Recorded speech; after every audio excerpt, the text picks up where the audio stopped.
Maître Fagnon Mdobwe, mini Gbomedo,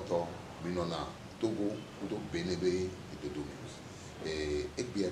les qui a admis dolate war, doye, ne peut pas que les tibés à war, alors il y a soya war, les vagues, mais à la tête portale. Bébé qui est bon, tout le monde tomate, bena, monte à quelqu'un, non,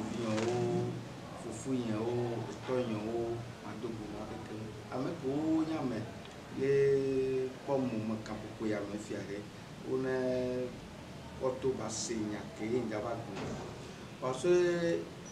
mia bon que a maintenant les que mia te wo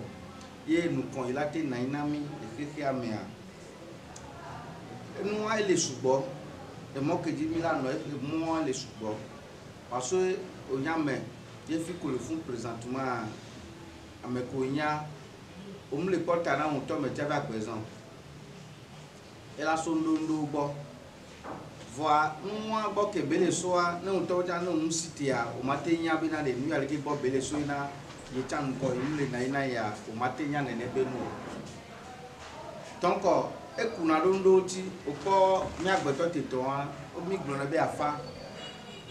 afare no nya me no gbele keke ko a o ra afa yin be na le a mese vegon on tourne que au matin ça les quelqu'un nous ko matin wo les quelqu'un mais on l'a les fonds c'est quand nous solo ne dia nous ko la na ino vegon de chaso kunaro mi ato oti ase to oti ne wa gbe la gbezan no ko are o la kaka gbezan me no et donc wa mi agbeto ti tonto a mi amedole ye o la do sort o la dalo nu ble do me nu ko inu o matin we a o la no se blame la te wa me ola no sebla me so amenti ola na te gble agbeto be agbeza o kele na sebla nene to be nene be sebla me a ota nyabe ole ngbe do me wa funna me a ne ameta ni gbe ogbele supporter nu atu gbe zondo e nene be nu oji ne o mtele daro e se keke ambisi ayi wa se fini nu ko ila na ina amerika reka enyo e fifia neni be aze le gbele nu lamenti le yami bangudo me ari Nukai Maître Fagnon nya late wona me ga popo ya me amea enura ti dejine ne azele gblen so amenti e kapopo ke me milia ye Maître Fagnon na mere ko kana me ayoma le ke nya ma wo lo ma o parce un gerado le vivi ye kama mi ame ko le wo e do no ame gbogbo do le a to nko ja ne be ntio voix niveau do le no yi don woto a niveau do le la no niveau no niveau wa asebe nwa ndebe yesi na mvie voix niveau ale le niveau que le gland le niveau wa me a c'est fini o to metia o la do ba se ji kaba e gomen benale ne oyin enu woto voix o mu do azemulation a le ke o la o kaka ye ne amen gbele le ame abese ne ame agbele amesi me o late ba ko la se to ba lo me o ma te passe club be inu a club be ko in club a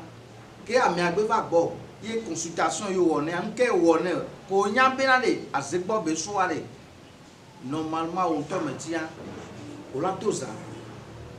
o la voyage no ti ko toza funa mea lo vai do beaucoup mi atowa mi ku mi la te discuter mi ku mi la te pompo ba te da sha mi no voa amegeredo le ye ola na yin be na le be fike le fi abe ya o mi ale ke no ne o le ke ya ola te da si lo nti o ko a o mu ne o nto me ti am do no am o ma ne mu do no am wa te parce agbeto de kan ne de to be azela me wa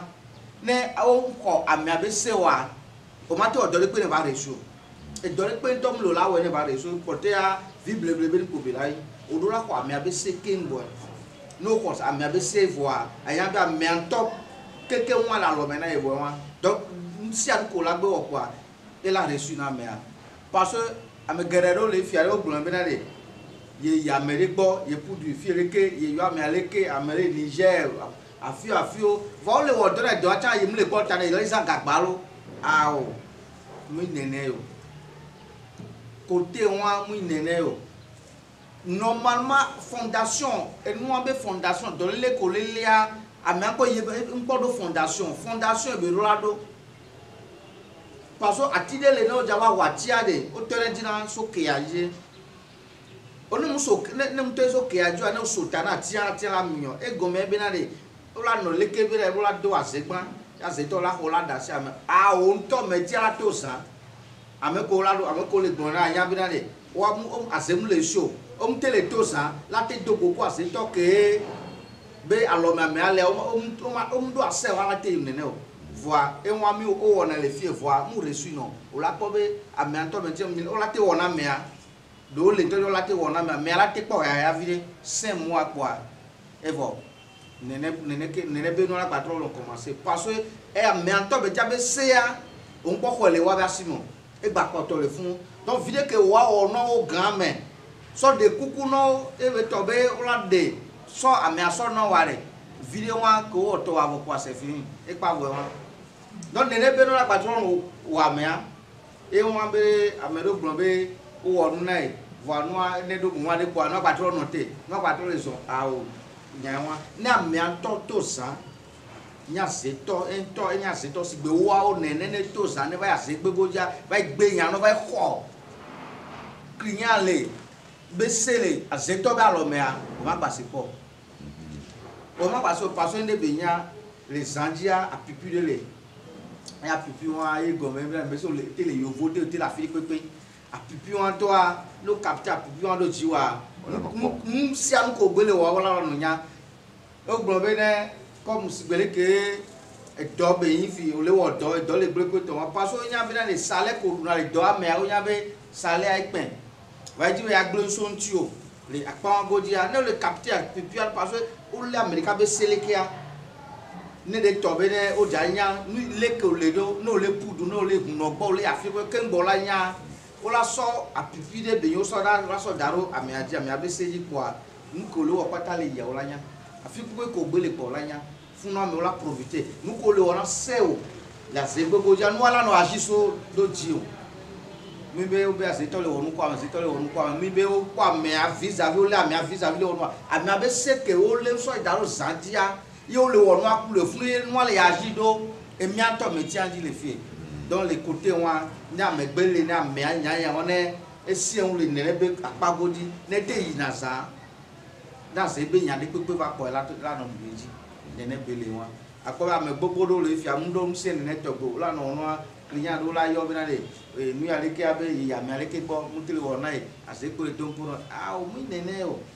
amea tsa mu ɖo domaine ke me be la ɖo le dɔ ame ŋkɔ ɖo domaine ame ena be ame leke ma va gbɔ le ase be côté fi la to na bena de nu ya leke ya mi wɔ ase be nya ye be gbatrɔ le continuer sɔ le yia nye kpɔ se donc ŋdo ase wa le asia be ko ase be côté efi ana me de dzi be ayɔ alo ame dzi be nya nɔmba wa le ne ame dzi be ayɔ ma le Togo be nɔmba dzia plus 228 91 48 67 51 96 49 37 71 kavi do dzi be ayɔ bene be nɔmba elle est plus 229 94 33 89 04 va le Togo me so Bénin to parce que nous avons Togo me va na de to ba me de le na mea lo me bele ni de to be gba gbo yan e la va agbe CG Kosiga ne bi va lo CG Kosiga be le pharmacie espace vie pharmacie espace vie abe kona me se ka no gbe va do kona be fi ke se nja to no le fun kwa me ayo kwa e wo ame ala ba ko ne mu ke bele di ko e ma won ti do ne enu via met fanyo nyava enya bibili dia amea edo do be wa over bina ndo do be mo ne ke le wo be la me akusu be yibe nu ngba no so gado mea edona disibe o va nyena emi gandi danado funto if you neni ba mede ino no me wan le po me baba le be agbeme alo le be do bere nke yo la define de lawo le akpango dia ne de tobe emi be yake mi le gbon o so de wa dindo ami abe do pe vanu ko dia ami anpo no vola de sebren be o di da be do pe nai niveau que lui le amunyon esidele esi ala sien yesi wan na me agbe yom ne gbe social so na me amela busi akoro ebe do apia ne de be le funa enu ato betia la gble va ne gazé ame gazé koro fun ne be to be jibe na le ame ke gazé koro fun jibe agble fun na ya be ya di sa me a etide le ti ma te so ame akoro e gaza di na me anto betia ne mva gbo va to no be na le ye o ne be no a e le problème ka so yi ne be le ma donc ne ankao amede la soge ne de to be ne be no ale ne mate gugu mkawa côté wa den yo ma leke ma gble ne doa nya ma fi enu ba te to me tela te un wa leke na te un e fi fiare ne ni ba mede ne se ko ga ko me be jibe ado to be alo ya do fio sede ni ano sande ari la te yo fa e yo la te ba do ne be ti pia ne ke ya me le ma son ku vo na kwele na medele na me ajibe na be ya do to be ya do fio se la fide usube ne e to acha no ala so na ya na me yo ma we na me king bo ma wona me ndula edula jagba ye niveau ki me be jaba un do pe ale niveau ki me be le ji ko aria e la ba glen ola glen na be po ko ala niveau ya leke ole so ke be glen ne a mi la po be funa leke funa le do parce ola ko be akwedo me le fifia ko ke atodo le ola ka ya ko la ko de me voa chance la kuno no ma no so no no ma no voa o de ojo fun o de afibua enu la to so no aya bra me won ba ko me a mu protéger ba ko mo donc mauvais esprit nous la ko me subo ko ala no déranger me o la ko me va ne to ba me wa ne ko be ka ya ne do pe be ko to be e ja o do alo usine be de be ja to ji funa be côté a ne gbe na be niveau ale ke a mi la wo enu adare ji mi a consultation de dare ji problème ni fún wọn ke àmì wọn pọ̀ bí ìlàwọ̀ ọ̀dọ́ wọn ìyàwó ọ̀dọ́ pẹ̀lẹ́ ìyàwó ọ̀dọ́ yà lékelè à ẹ̀sọ́ ìlàwọ̀ ọ̀dọ́ wọn lè kóté wọn yé nusi alaba nọ̀ọ́mà ní ẹnukọ́ ìlànà yìí nìyà ní mi gbé nyàkè mi gbé lè ṣe pọ̀ ní ndélé àyíngbá wọn jí ó sọ ní sọ dàrú fún o àló ní náà pẹ̀ṣẹ̀ lè fún wa ní ògbòrò yẹn wọn fi ọ̀la gbé ẹnu lè ìlà préparé náà lásọ ètò pínlẹ̀ pẹ̀tọ̀ zéro ẹ̀wọ̀n amú ìnẹ̀ náà ola kan ola die me po fun na be no ola die me po do die me po no nya nke soku no afun na be no sirika ola ode ne be wa parce quand ndo le vivi ye ne do le du kojo vivi ne nku préparer na kojo atamia wa kosia ela to ji no la te so ne be va ma resu ton fun na ne die gome a ola nya nke ola to so bodo no anti se kan no chala so se ka ya wa na me do ne be problem a me ne yo kware mi a ole ke mate we ento me tia chila ju ma wona me e va gado me amelo ha na do pe alo la ha ya ho ke mo la mo no le chua ame bu to ba hona kwa de ke mi ara o kakara nya be e ho ke da kwa re ni le mi ande pe ma so na e wa ko le gbran si be nya ke be gbon va ifia ye to gbo ko parce que ko de ka ke le ke mu le na america ora me de la va zanya me radio dara me la va zanya me radio ankao ni de tobe amere no khowame khowam parce que la te ha ho vivi o ha ho no nyamere no tona alo ndele wo sava ya no we ben dado e khowame no so do no amere no jajo ma bate de voa o ke munya ne be no ba do khowame a no atara no ampesho va ni de ton de ka nke le gbon e ko le gbon ni de tobe e khowwa ta normal ma khowwa ola tro wo no be fi akenja wa mo no la no de me afuna no me ye be yon no ne de to be ne mi pepo ne ni yon no pa aba no me ba ne mi yon no a le ke ola gbo wo no ado ne nde so daro fun alo nde le fun lati ampeshe wa mi agbo no se kale ko la o nya de ka ko le gbon e ko le gbon don la ko an boju parce que quand le fil le fait alors là on la fa fun quoi ne vim le do ça vila to do lele ko ton no am te no ha ve be ya de so akuya to me be no ve ko la te so ameke na ho ame ale ke be sa ho ame do omunyan donc fun na me fo se ne mi di me ko ma te gboro mi aso mi ale ke so mu donc eyan kwata ko won e ya le yo ke la si ona Togo to kwa moko le tuta anga popo ya vele wate tokpa do aro ko so met fanyo bo e wa ni de tobe amedele amia so gebele alo amia le Togo Benin me o fi ko gbele no jibinale la tro tokpa do yirupe mauvais esprit de pe magbanu ni lagba do ado funya e ba gbe zamu wa ne ko ka yo yen met fa ne gbe yo npo ale ke ma so ya ne wa yamasa so no parce que o ko de ke amiare ndo le toja min bio so mi ato me tiambe save king baba ke amo voice fa so na mi agbeto te to yenti e nene bi chaka chaka va no na mi abi agbesa mi parce que o nya me fifi o fon o trado o mu le bio amerique pe le duo e wa ina envie na me ye ameke mi le odo de ko ameke mi le won le pe ko le o ku fion a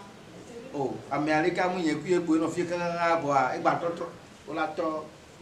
afido toto do jiwo le ko be la o kaka o la to bio a ye ku la ye be souci à côté on ta e be protection ba ko protection générale pour aller e couvrir na côté on a ku aze ku to on mauvais esprit de ko ma na ye bi na le be ya va do funya le on to me ta besoin et nous les nya o fifi ye nous en to ane de tobe no la no ko me la no no le kuna accident o mauvais esprit o nka be yo ne de la déranger on to le cap pour me ma passer ne be no ale ye ne mi le ya mi so na kunu ina kasaka mi be dale o nya me ko ale o le ya la no so gba lo la no ya mu ne o america ka le gba ku le ke be le so do le ke amia ji donc na mere do problème wa to gbe wa lo gbe pour ka yo yen met fa yo ne gbe yo ko are ma de gomene afoke ji bi la no mo ke bi la ke so ma te de menene de ke bi ne wo di gbe wore ji ko en to metia la gbo fi tem parce que mi awa to a découragement do no na mi asi mi agbeto o be côté parce que nyam amelo la nyam mere fifi o le wo do donc o le wo le poga allo usine de me o le na o nu a gasi aga me o le ko sale gasi aga me wa ko be ne ko bi la no ka so yi mu le ne no a we wa mu le ne no ne nu aja gbe fifi la gbe fifi yen donc négligence que mi vo mi agbeto mi do na ke mi le po ne be no ale marché quoi le ke mi a la to pa do mi a do ko zereka mi wala mi ko be gale mi asivo ne pe ngbale e nu le a o gale mi asivo si te do konti le ko la normalement ne mi le a le ke mi lo la we ye le ke mi le po ga ye nu ko vi mi a be viole do nu mi a so le do nu ne nu le jole mi a no village mi le ede mi a no via le ke mi a gbo kaka ne be no mi ma gba ngbe do mele ne be no be kote wa e ko mi labo amere pe nguna be na be ya ngbe do mo nu ko ya ko ma me sa mereji donc amere le ya toja o ma ina na ne be nu o la gboro be sa ye do ga san wa isan le krika be no ato gbe ni de to be o protéger do ko to pa do ko nto me ta o cité do ko nti dade are eso ne be no la wa joa ma te jo voilà bi do la cité do mi ado ko nti mi ma ko be mi do egali ho me gbogbo refi ye mi bo mi la bo nu benade nde pe ma joa 0 la ma jo amedo tintan 10 o do ako subo va sa nsi anu vale mondier gbe ya de kake on donc o keke amento a mi asi de do mi alo ko nti bo a mi adu keke amedi yo met fa yo mi do agbero